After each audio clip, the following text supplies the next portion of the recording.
Good afternoon, everybody. Calm Biker here. Just on another quick afternoon ride, and I've got another FRO log for you. And it's been sparked into action by something I said I'd do for the Infamous Biker. The Infamous Biker, if you don't know, he does stickers, like I do stickers. If you want a sticker, just PM me, I've got plenty left. He does all the posh decals or decals, however you want to pronounce them. They're a bit more expensive to make. So he was doing sticker swaps with people who do stickers for free, and then he was selling stickers. And he said what he's going to do, he's going to sell them essentially at cost. He's not making any money. But if you pay an extra £1, then he'll give that £1 to charity. Now I did a sticker swap with him for free, and I felt a bit guilty after that, so I said next time I see one of the two charities you mentioned, and he mentioned cancer charities and Help for Heroes, that I would stick a £5 in the box, and I've just done that. So it's taken me a while, Infamous Biker, not as long as it'll seem, because this video won't have gone up for another few weeks, but it's mid-April now, so it's taken me a while, but I've stuck my £5 in a box. I didn't see one of the particular charities, and I went for the cancer charity. And I know the Help for Heroes is very close to you, so if I see one of those, I'll stick a couple of quid in his box as well. But the cancer one is very close to me, which is why I want to do an FRO, and my FRO is FRO Cancer. Now this is a bit personal, you might get bored by this one, so feel free to switch off. But I first encountered cancer as a concept when I was about 6 years old, and my mother took me to one side out of the blue and said, we're going to Devon. Now Devon was where my grandfather lived, and we went for a trip down to Devon, and my mother explained the reason we're going to Devon is that my grandfather had died. And that was my first kind of encounter with death, really. And she explained that he died because, now bear in mind I was 6, he died because he smoked too many cigarettes and he got lung cancer, and that killed him. So that was my first encounter with it. I didn't really understand what it was. You know, it was this thing that back then, I mean we're talking 35 years ago, cancer was a bit of a, not a taboo as such, but people didn't really talk about it. You know, it was, I mean a lot more people died of it. I mean obviously a lot of people die of cancer now, but the treatments have got much better now. So that was kind of my first experience with it. I've had some recent experiences with it too. An old friend of mine, his mother died recently, far too young. A few years ago my mother was diagnosed with breast cancer, and the great news is because the treatments have got so much better, she was treated for it. My dad, he also got, not long back, got prostate cancer, and again the good news is that he's come through it. But I think the one that had the most impact on me happened, now let me say, how many years ago would it be? About 20 years ago now. Blimey, is it that long? Seems like yesterday. And was it 20? Maybe a little bit less than 20. Now I think Mrs. Calm at the time was either 20 or 21. She's a couple of years younger than me. But it's getting on for 20 years ago, 18, 19 years ago, something like that. And at the time I was living with Mrs. Calm, except she was at that point not Mrs. Calm, she was Ms. something else, Ms. Irate, I don't know. We weren't yet married, and we were living in a flat, and one day I noticed her neck just looked a bit odd. Just had kind of a swelling on her neck. I said, what's that? And we weren't really sure what it was. Was it a rash? Was it swelling? What it might be. Obviously something not quite right. But didn't really think a lot of it immediately, and it was kind of, then you realised it was quite a reasonably sized swelling. And Mrs. Calm wasn't sure that she wanted to do anything about it, but kind of wait for it to go away of its own free will.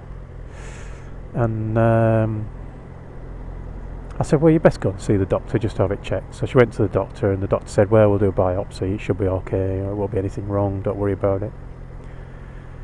And anyway, she went and had the biopsy, and she went to see the doctor for results. And I was working that day, and as I came at the office, now I worked at the time about 200 yards away from the flat that we lived in. And as I was coming out of the office, there was Mrs. Calm coming to the office to come and see where I was, because I was running a little bit late. And she was crying. And it was the most surreal moment of my life when she said that, at 20 years of age, that she had cancer. Really, really strange moment. When you get that news for somebody that's that close to you for the first time, completely unexpectedly, it's I say it's surreal, it's terrible, it's awful, and you're at a complete loss. And it turned out Mrs. Calm had Hodgkin's disease, which is cancer of the lymphatic system. Now, you can see that one as I was going to say as a good one or a bad one. I mean, there's no good cancer, obviously. But as cancers go, depending on when you catch it, apparently that one can be quite a good one. The reason being that Hodgkin's is one of the fastest spreading cancers there is. But it's also one of the most treatable if you can catch it early. Now, when Mrs. Calm caught it, it was just in her neck, in her lymph nodes. So she had a bit of an operation to remove that, and then she had radiotherapy on her neck. And radiotherapy, I mean, again, you can't say it's good, it's obviously bad, but it wasn't that bad, in that she went and had a radiotherapy every week or so, and she had to have this whole chest guard done and things to protect her brain and all that kind of stuff, and for the radiation to go through her neck only. So yeah, the worst bit from the way I saw it was the burns. So she had burns on her neck where the radiation went through from radiotherapy, and they kind of looked like a really nasty sunburn, and obviously they were very painful. From Mrs. Calm's point of view, I think the bit that upset her the most was she lost some of her hair. So wherever the radiation went through, her hair fell out. Now that, I don't think was so bad in that she didn't lose all her hair. It was the hair around her neck where the radiation went through. It's not very bright. How many of these people are going to keep coming through? You absolute idiots. Sheep. Sheep. So yeah, she lost a bit of her hair, but the remaining hair kind of covered up the bald bits. So it's kind of not that bad. But obviously, if you're a woman, then that kind of thing is upsetting. Anyway, after all this treatment, she went back to the hospital, saw the specialist, who said, great news, cancer's gone, you're all good. And we thought, well, there's an episode in our life over with. So now, some months later, probably 6 or 9 months, I can't really remember because that whole period's a bit of a blur. She went back for some checkups, and she'd go back every 6 months for checkups. So maybe it was 6 months, maybe it was a year. Lots of x-rays, lots of scans, just make sure everything's going as it should do. And unfortunately, she'd been having some aches in her legs. And she went back and they did a scan. And she had a series of tumours down her spine. And obviously that was putting pressure on the spinal column and causing the pains in her legs. So it all kind of started again, unfortunately. We we're back in the cycle of going to the hospital. Only this time, instead of radiotherapy, they moved her on to chemotherapy. Now, chemotherapy compared to radiotherapy, I don't know what it's like now, but back then, horrible stuff. So she's on tablets pretty much constantly, and then every week or so into the hospital for injections. And this time, from her point of view, the bad bit was she lost all of her hair. To me, that didn't matter. You know, appearances are one thing, get better and it'll grow back was my kind of theory on it. We actually shaved her head because she got to the point where she just had little wispy bits left, and that actually looked worse than a shaved head. And with a shaved head, it was much easier for her to get wigs and things like that. Her mother wasn't very happy with the shaving her head. I don't know what she thought she was going to achieve by having some little wispy bits, as if nobody's going to notice. We look back at it and laugh now, but I'd say at the time it was horrible. But yeah, the chemo, the awful bits were that at the time Mrs. Calm lived by the seaside in Withensea, and we'd go walking to the beach, just get a bit of fresh air, and she could eat very little. Nothing tasted right because she was getting all these therapies. It affected her taste and all sorts of things. And she would just vomit. For, you know, nothing would trigger it. She'd just be walking along and up it would come. I remember one day we were crossing a road and she just stopped in the middle of the road and started throwing up. I was trying to drag her out of the road to get her away from any oncoming traffic as we were walking down to the beach. And obviously she was, you know what it's like when you throw up. Nothing else matters. You could be being attacked by aliens. Yep, it looks just like that beginning bit of Independence Day. Not interested. So it was that kind of effect. And it led to, the chemotherapies led to a blood thickening up, which caused her to have a small stroke. Which put her in hospital for a few weeks. Now that was terrifying, because she didn't even know who I was. Couldn't remember who I was. She doesn't actually remember this, but yeah, it was kind of, I'm stood at the end of the bed when she's in hospital, and it's, who are you? Who's that? Didn't know what day it was, didn't know what date it was.